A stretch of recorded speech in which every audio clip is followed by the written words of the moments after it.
Well, welcome back everybody to the Vibrant Club workshop. We'll be talking about expanding our reach during this session. A special thank you again to Tom and Robin for their great work on providing the technical expertise today. Thank you to them.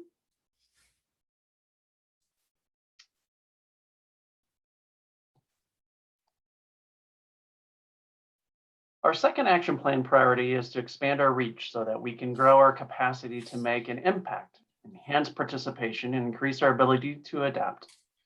People of action activate, inspire, and give others hope that they can be a part of the change that makes the world better. Together, we must answer these questions. How can we share our values with our new audiences? How can we inspire more people to take action? And what new models can we test that bring people together to experience the power of Rotary?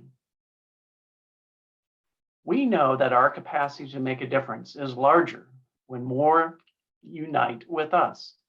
What can you do to expand our reach through increasing our capacity? What projects has your club done, is currently doing, that will help expand that reach? Expanding what we do as Rotarians will result in a stronger Rotary organization. Expand our reach has 4 areas of focus: growth and diversify, create new channels, increase openness and appeal, and build awareness of our impact and brand. Let us explore what each of these focus areas mean to you as you develop your club's action plan. Through the focus areas, let's build connections and opportunities that will allow people who share our drive to do the same. First, growth and diversify. What does that really mean to you and your club?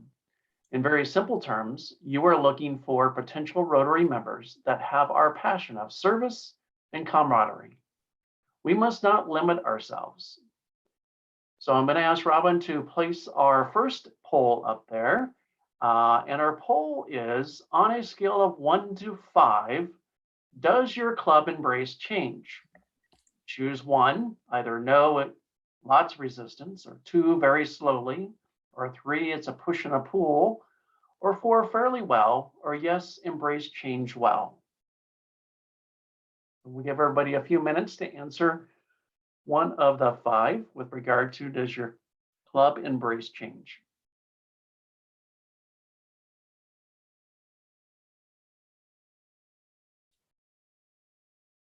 All right, it looks like we are at 100% answered. Oh, we got a few more there. Give it a few more seconds.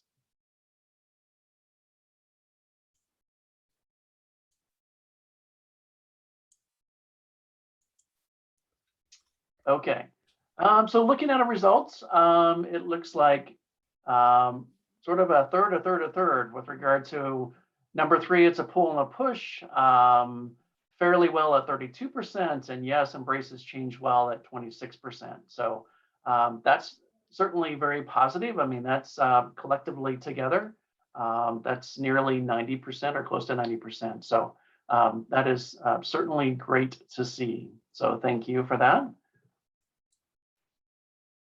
Does anybody want to share how and why you voted as you did?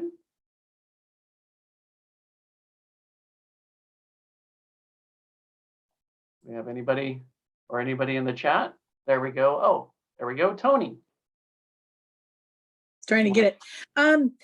With our Passport Club, we only meet once a month physically, and then we do our other another meeting online. But we go to different places all the time and have different speakers about different things, and so everybody's very flexible about where we go, and they kind of like it. It's been fun not having just one spot to have a meeting at. So sometimes it's a little tricky to try to find a place, but it's been very fun too. So so people appreciate that. Oh, great. Oh, that is good. Does anybody else have with regard to comments or how they answered? Doug. Jeff, I just am amazed how the Nevada City Club takes on challenges and makes course corrections and changes so fluidly when challenged to try something new or move from in-person meetings because of the COVID, the seriousness of COVID in our community.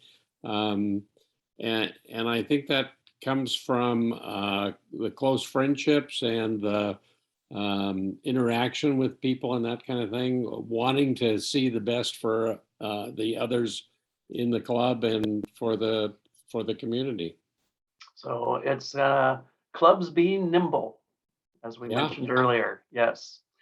Sarah, did you have your hand up, or did you want I to? did, yes, I Okay. did.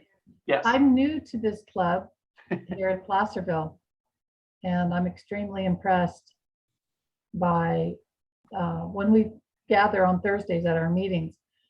And, for those that don't make the meetings, they're still very active and, involved. And so as a new member and as the president-elect, I'm very impressed with how it's not just talk. I mean, we do need to address the things. I understand that, but it's what happens afterwards, and it. So I'm proud to be a member of the Rotary Club here in Placerville. That's great. Thanks, Sarah. What would you be willing to share what inspired you to consider Rotary? So as we all know, COVID knocked us down and kept us indoors and, made us all hide. My friend Amy calls me one afternoon and said, "What are you doing tonight?" And I said, "Nothing." And she says, "We need to socialize." "Okay, what are we going to do?" She says, "We're going to a Rotary meeting." I'm okay. I don't even know what Rotary is, but let's do it. And I was hooked, line, and sinker that very first night. And she became a member. And then, of course, I did too. And now she's president, and I'm her president-elect. So Excellent. That Yeah. is great representation of it's bringing a way one. to get out. Oh, super. Thank you, Sarah. But don't get me Okay. wrong, not just because we can socialize, but but for what Rotary stands for. And that's my main reason for being with Rotary now. So. Great. That is a wonderful story. Thanks.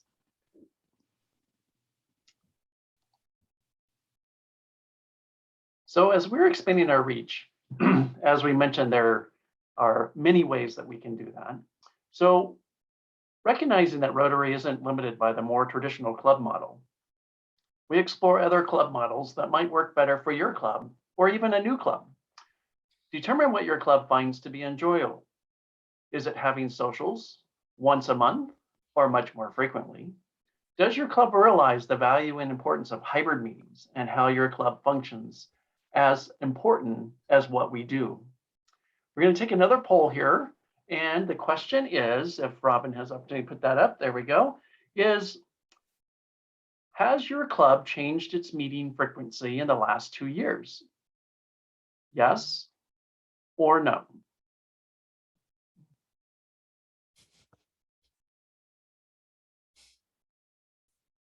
A few more minutes for people to respond.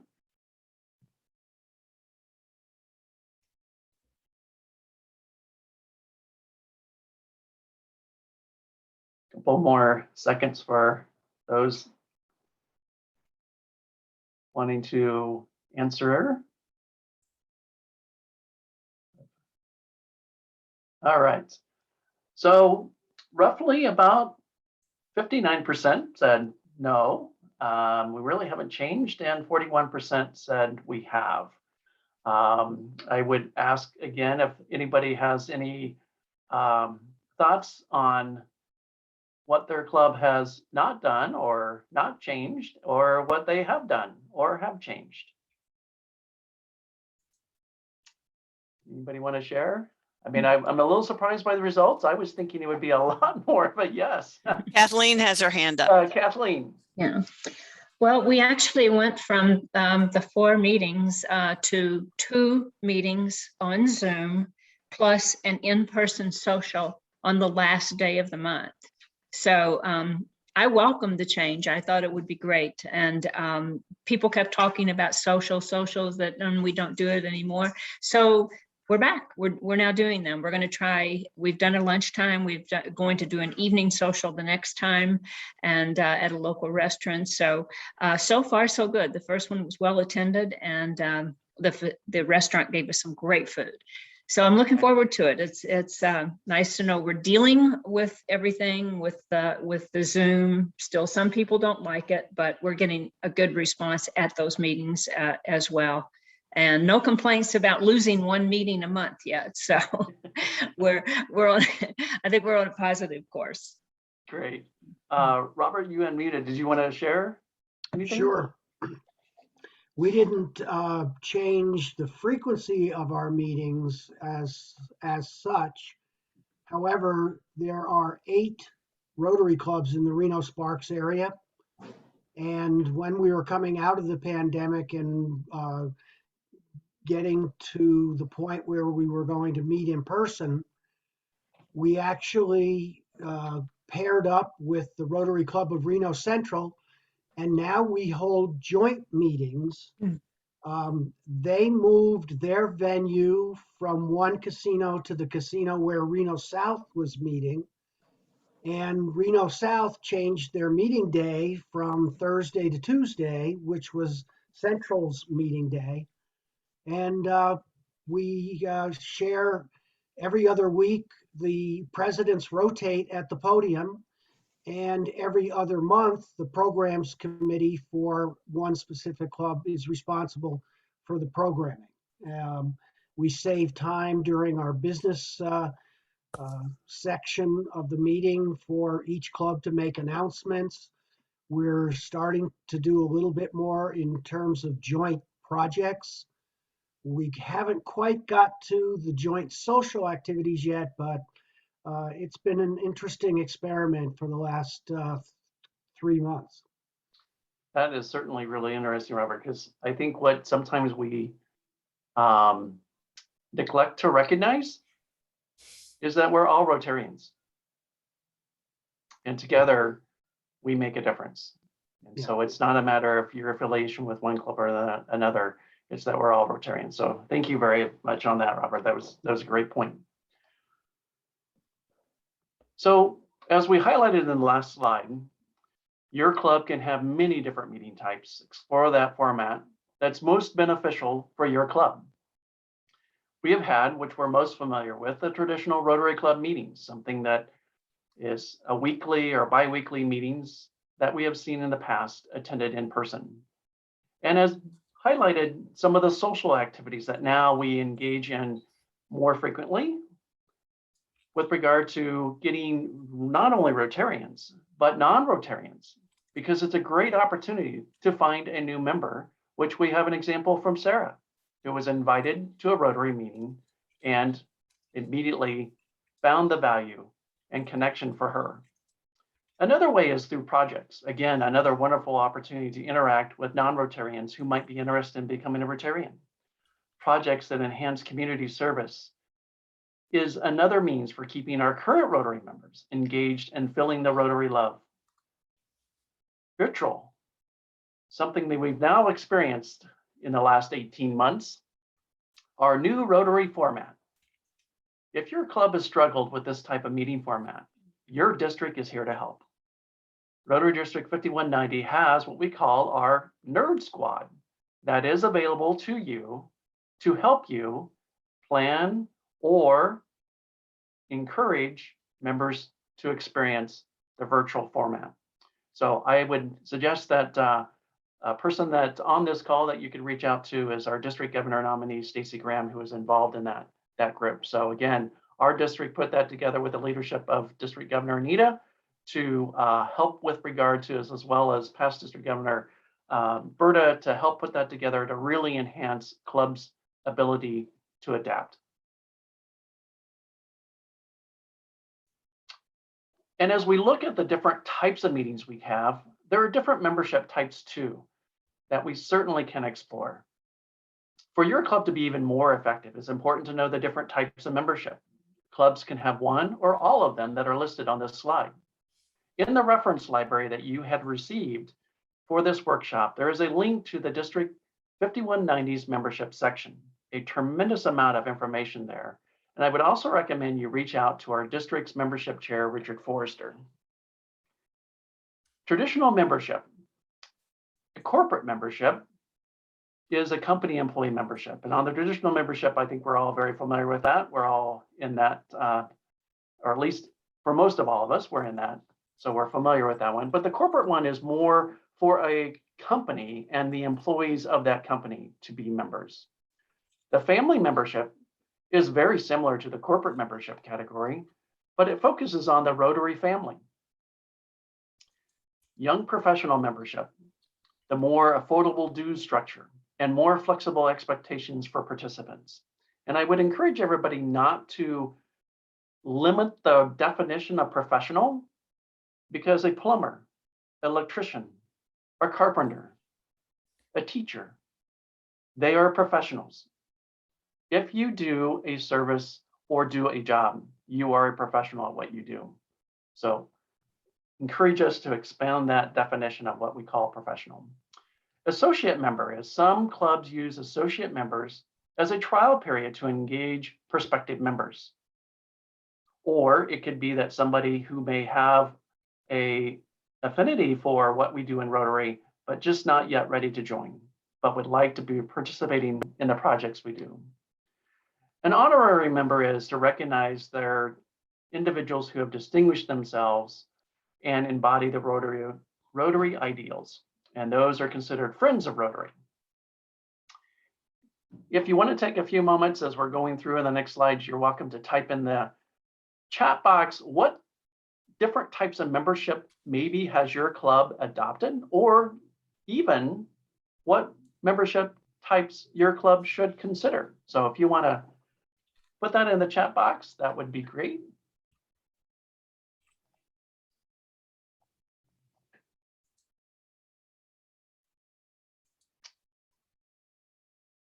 Seeing any at this point, so please do share. There we go. A Rotary spouse. Thank you, Tom. Adopted corporate and family. There we go. Yeah. We are a progressive group of Rotarians. Look at that. Senior associates.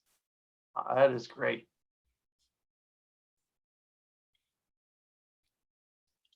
All right. Thank you, everyone. Go Country has vocational memberships. Oh, okay. There you go. Vocational. We didn't even have that on our list. Thank you, Robin. I missed that. You just have to love this technology. Everything going on simultaneously. And Mammoth has all but the young professionals, where Alturas has corporate and family. All right. All right. Great. Thank you, everyone. So let's start with those who have already shown that enthusiasm for Rotary. And I'm talking about Rotaractors. They're energetic, passionate, and driven community-minded professionals. They are critical to the future of Rotary. That's why we're conducting research, and that when I say we, that's Rotary International, to find out what they want from Rotary and how we can attract others like them. At the corporate level, Rotary International is developing new products and alternative participant models to share with you as clubs and club members. Regardless of where people live or how they or want to join and how they want to take action with us. At the club level, we need to actively invest in bringing in more people with different backgrounds. There are so many ways to create new channels into Rotary, bringing family members to events, which we've highlighted in the chat box, involving local Rotaractors, updating clubs' websites and social media pages on a more frequent basis. There are all kinds of leaders in communities, and we want those leaders connected to Rotary. So let's open up our thinking about who a leader can be and then reach out to these new people. Start a dialogue about how we can mutually benefit from their participation in our activities and events. What holds true with the Rotaract is true with Interact.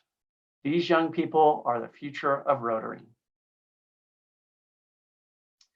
Consider doing local or even global projects with other Rotary clubs, either on a local basis or even within your state or your country. Your club can expand your reach through involving Rotarians and non-Rotarians through these joint projects and events. You will hear this theme mentioned quite frequently throughout today's workshop because we are working to benefit our community and make a difference. Our actions will be seen and known by those who are not yet Rotarians. As Rotary International President Shekar calls it the magic sauce to achieving new Rotarians, asking non-Rotarians to join us in a service project, all the while making friends, serving people, and experiencing the projects. Here's another way to revitalize our clubs and share our values with a new audience through partnerships with new organizations and agencies.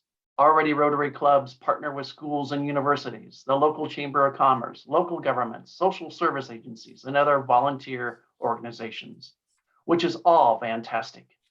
But we need to encourage every club to do more to collaborate with and involve others in their communities. Let's look around our communities and see all the ways that people are connecting through shared professional goals, for example, or shared cultures or interests. When we think beyond traditional partnerships, we will show we're an open, engaging organization. We demonstrate that positive change starts with welcoming the talents and ideas of others. Here's a few examples. Music in the Mountain does the Area 4 music contest. The grocery outlet that I highlighted before, located in Bishop, owned by a Rotarian, provided gift cards for struggling students and their families during the initial COVID pandemic. The National Park Service, the Manzanar National Historic Site located near Independence, California. Manzanar was, if those are unfamiliar with it, was a location during World War II where 110,000 men, women, and children of Japanese immigrants ineligible for citizenship and Japanese American citizens were incarcerated.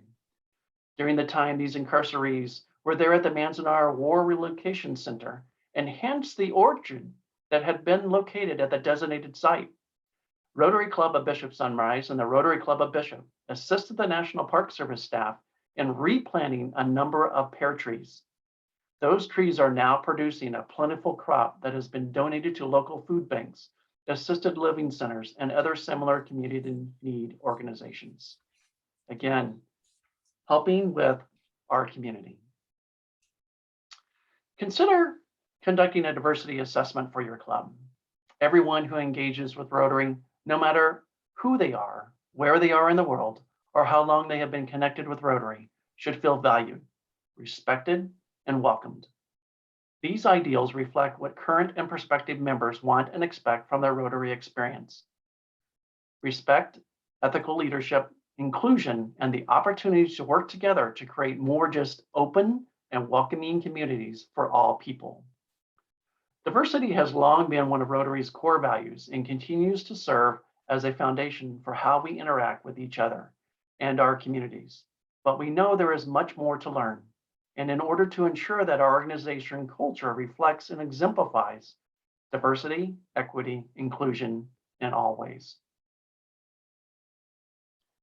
Reaching out to underrepresented populations in your community for membership also requires a deeper understanding of what Rotary is and what Rotary can do.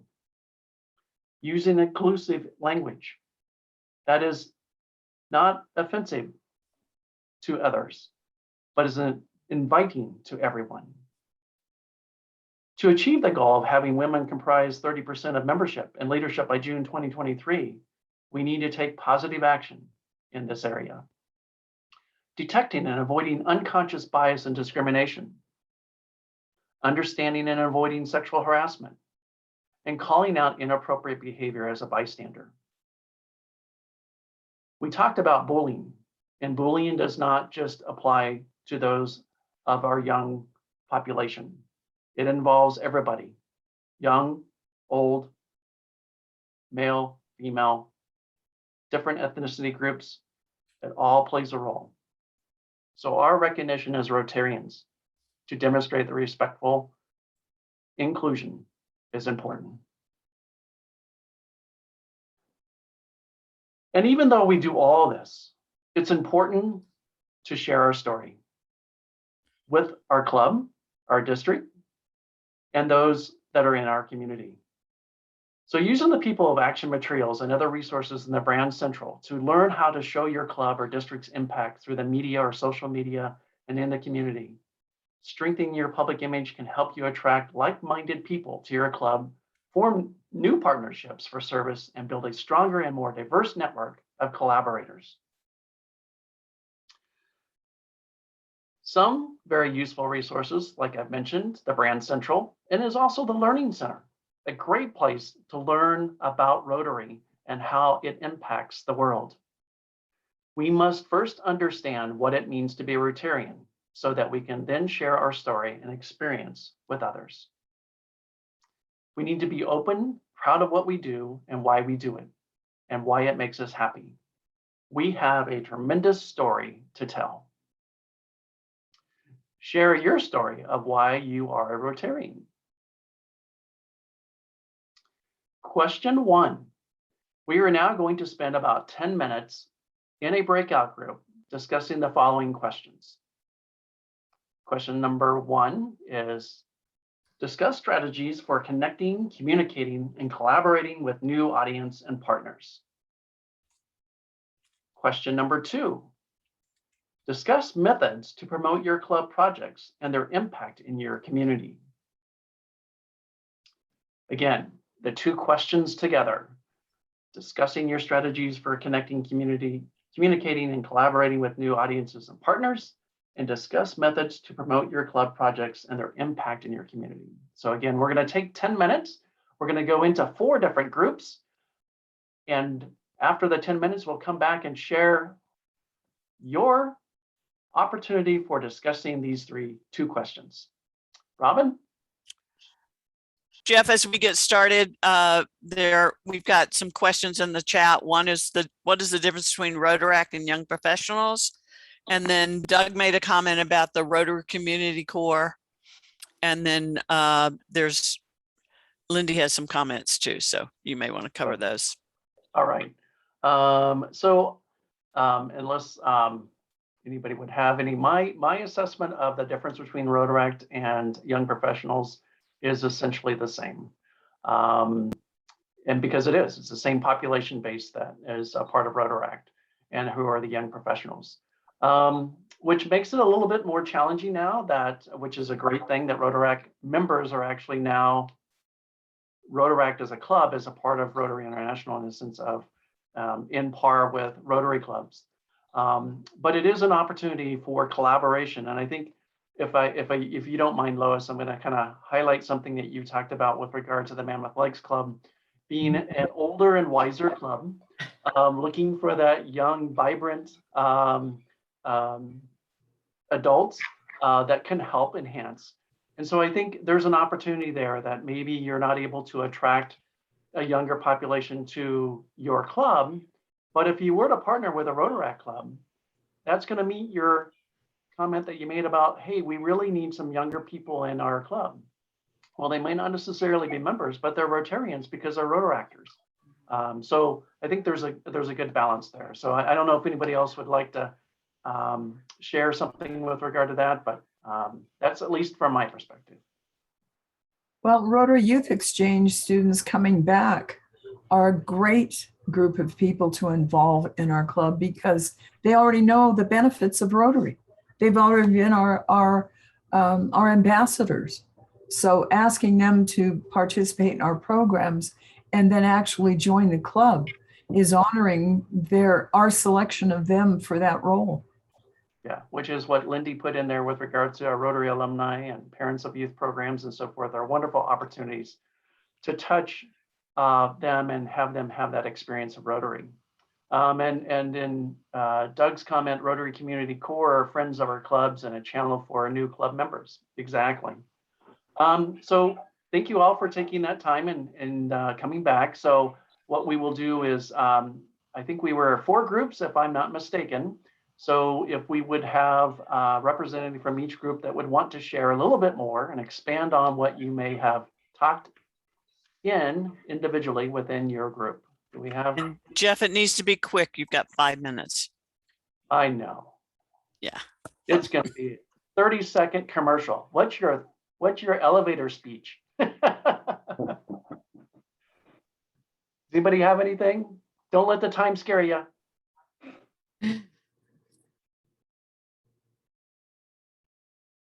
Well, because I'm the mouthy one in the group.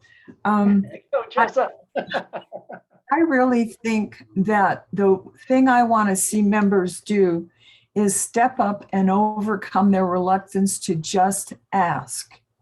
If you just ask someone to either participate, to join, to partner, the worst answer you could get is no, and then we can just like flip that to a maybe, because basically people want to help. But if they don't know that they can, how will we get them involved? Exactly. A wonderful point. It is a wonderful point. Any other thoughts from anybody else? We're down to 6. Sarah. And I agree with Chessa that asking, the answer is always no until you do. And to help my president establish that ability to just ask, I told her I would be more than happy to be her spokesperson, because I don't have a problem making phone calls. Emails are fine, but a phone call, it, to me, takes you much further, because they have to interact with you. So that's my thought on that. Yeah, no, that's great. All right, we're into the minutes left here. So again, as you learn, each of the 4 priorities today will help you direct you and your club to build your action plan. And Rotary's action plan builds on our past successes and sets your future direction to ensure that we continue to grow, unite people, and make a lasting impact. We encourage all members to review their action plan and think about your own club and district goals and find meaningful ways to align those goals with your plan. Have open and ongoing discussions, just like we've done today, in your club and throughout the district about the new priorities and objectives. Then use those talks to shape your own strategies.